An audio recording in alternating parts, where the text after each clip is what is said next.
Hello বন্ধুরা, কেমন আছেন সবাই? আশা করি সবাই ভালো আছেন। আজকে আমার জীবনের একটা বিশাল বড় ঘটনা ঘটেছে। মানে ঘটনা সাথে আমি কি বলবো, জুড়ে আছি। যে ঘটনাটা রাত্রে ঘটেছে, আর সেই ঘটনাটা যে কি বীভৎস ঘটনা, আর ওই রাত্রিবেলায় ওই রকম একটা ঘটনার সম্মুখীন হওয়া যে কত বড় কঠিন, সেটার সম্মুখীন হয়েছি।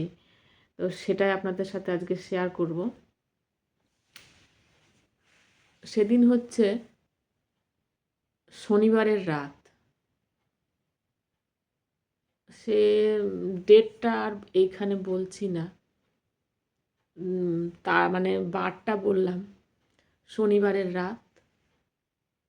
তার দুদিন আগের থেকে আমার শরীরটা বেশ ভালো যাচ্ছে না। কি হচ্ছে সমস্যা, প্রচণ্ড পেটে ব্যথা হচ্ছে, যেটা সহ্য করে করে বেশ চালিয়েছিলাম দুদিন মতন। আর সেরকম পেটে ব্যথা মানে ব্যথার কোনো ওষুধ আমি খাইনি। তাহলে ভাবছি মানে কেমন যেন মিডিয়াম, খুব যে কষ্টদায়ক সেটাও নয়, আর খুব যে হালকা সেটাও নয়, কিন্তু মুষড়ে মুষড়ে সারাদিন আছি, কষ্ট পাচ্ছি, ভাবছি ঠিক হয়ে যাবে, কিন্তু সেই পেটে ব্যথা আমার ঠিক হয়নি। সেটা আমার দোষেই হয়েছে। আমার পরে বুঝতে পারলাম যে একটা খাবার খাওয়ার জন্য আমার ওই পেটে ব্যথাটা হয়েছিল। তো শুরুটা এটার থেকেই করি, না হলে অসুবিধা হবে। তো পেটে ব্যথা শুরু হয়েছে ওইভাবেই, খাওয়ার দোষে। তো সেই রাত্রে আর কিচ্ছু খাইনি।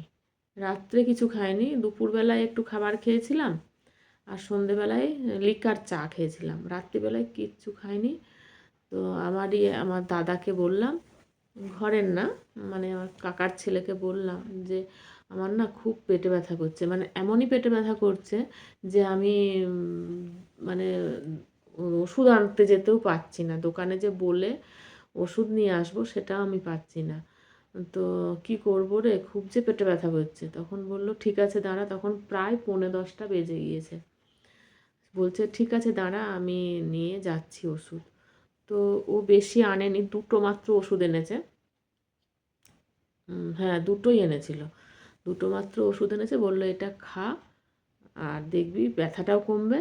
আর আমি বললাম আগের দিন রাতে আমি সারা রাত ঘোরপাক খেয়েছি, আর ব্যথার তারসে আমার জ্বর চলে এসেছিলো, আর প্রচণ্ড গা হাত পায়ের যন্ত্রণা। তো আমাকে ওষুধ দিল, আমি ওই একটা ওষুধ খেলাম, ভাবলাম বাপরে আমি বাঁচবো এবার, মানে ব্যথার হাত থেকে বাঁচবো আর কি। তো ওষুধ খেয়ে শুয়েছি, নিশ্চিন্তেই শুয়েছি যে ব্যথাটা আর করবে না। ঠিক আছে, ব্যথাটা আর করবে না, তাহলে আর ঘুম হবে বলেছে, তাহলে আরামে ঘুমাবো। দিয়ে যথারীতি খাইনি, মানে কি খেয়েছিলাম রাত্রে, সেরকম কিছু খাইনি, ওষুধটা খেয়েছিলাম।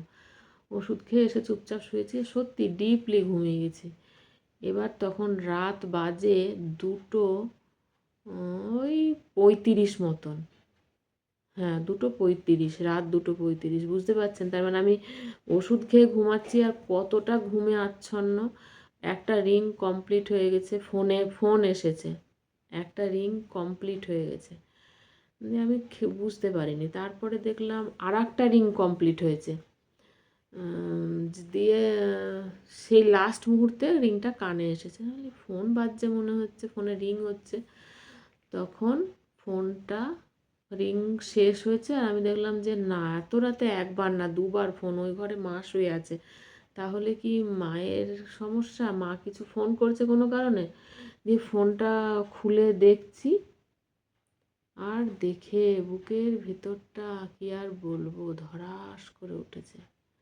কারণ কি বন্ধুরা, আমার মামা অসুস্থ ছিল, বেশ কিছুদিনই অসুস্থ। তো এই রকমটা যে পরিণতি হবে মামার, আমি বুঝতে পারিনি। একটা ভিডিও আপনাদেরকে আমি শেয়ার করেছি, অনেক দিন হলো, অনেকেই হয়তো দেখেছেন। এই ঘরটাতে বসেই আমার মামা সত্যনারায়ণ পুজো করছিলেন। তো সেই মামার কথাই বলছি। তো আমি এখানে আর সে মামার ছবিটা দিতে পারছি না, আমারও খুব কষ্ট হচ্ছে। তো সেই মামার নাম্বার থেকেই ফোন এসেছে, এখনও আসছে, সেই মামার মুখটা সেভ করাই আছে, সেই ছোট মামাই লেখা আছে, সেটার থেকেই ফোন এসেছে। দিয়ে আমার মামার বড় মেয়ে কাঁদছে ফোনে, দিয়ে বলছে, দিদি পিসিকে ফোন করেছিলাম, পিসি মনে হয় ঘুমিয়ে আছে, বুঝতে পারেনি, তো তোমাকে বলছি, বাবা সাড়া দিচ্ছে না। এই কথাটা বলছে, দুবার বললো, বাবা সাড়া দিচ্ছে না, এত ডাকছি বাবা সাড়া দিচ্ছে না। তখন আমি বুঝলাম যে এত রাত্রে ফোন, তখন প্রথমেই বুঝে গেছি। তারপরে বুঝলাম যে সাড়া দিচ্ছে না, তাহলে মামা আর মনে হয় নেই।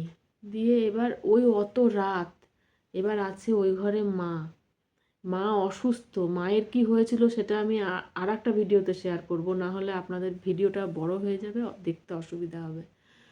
দিয়ে এবার মা অসুস্থ, মাকে আমি গিয়ে বলতে পারছি না যে মা এরকম ফোন এসেছিল। অনেক রাত পর্যন্ত জেগে আছি, মাসিকে ফোন করলাম, মাসি ফোন ধরলো, মাসি আবার ঘুরিয়ে করলো, দিয়ে আমাদের এই কথাবার্তা চলছে সেই রাত থেকে মোটামুটি ওই সকাল 5টা পর্যন্ত, ভোর 5টা পর্যন্ত। তারপরে সেই ফোন রেখে দিলাম। সকালবেলায় ভয়ে ভয়ে মায়ের কাছে গিয়েছি, না সকালে না বন্ধুরা, রাত্রেই গিয়েছি। দেখছি যে মাকে যে ফোন করেছিল, মা দেখে কিছু বুঝতে পেরেছে কিনা, আর মা কান্নাকাটি করছে কিনা, কিছু মা টের পেয়েছে কিনা। চুপ করে পা টিপে টিপে গিয়ে আমি রাত্রিবেলায় মাকে দেখে আসি।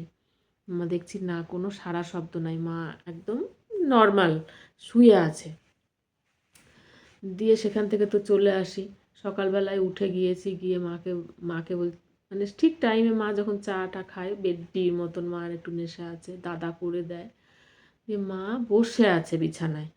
তখন আমি মানে স্বাভাবিকভাবে গিয়ে বলছি, মা চা খেলে, চা খাওয়া হলো?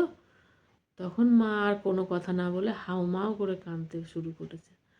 বলছে, জানিস অমুক জায়গা থেকে ফোন এসেছিল। আমি বলি, হ্যাঁ ঠিকই এসেছিল। আমি তখন দেখলাম মা বুঝে গিয়েছে, আর মাকে লুকিয়ে রাখার কোনো মানে নেই, বলতে তো হবেই। তো বলছে, জানিস অমুক জায়গা থেকে ফোন এসেছিল। রাত তখন 2টো, মাও বললো 2টো, ওই 30-32 এরকম হবে। আমি বললাম, ঠিকই এসেছিল, মা আর নেই। আর মা হাউমাউ করে কাঁদতে লাগলো।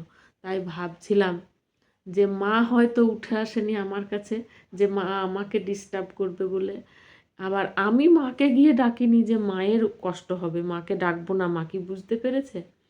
দিয়ে এইভাবে আমাদের সেই রাতটা কেটেছিল। খুব কঠিন রাত, খুব কষ্ট হয়েছে, আজও কষ্ট হচ্ছে। এখনও মামার ওই ওষুধ চলছে, এখনও মামার কাজ হয়নি, খুব কষ্টের মধ্যে আছি, খুব মানসিক অবস্থা খারাপ। মানে ভিডিও করে ওঠার মতন মানসিক অবস্থা নেই এখন। এটাই শেয়ার করলাম যে এক বীভৎস রাত, সেই রাতটা জীবনেও আমারও একটা রাত ওরকম কঠিন এসেছিল।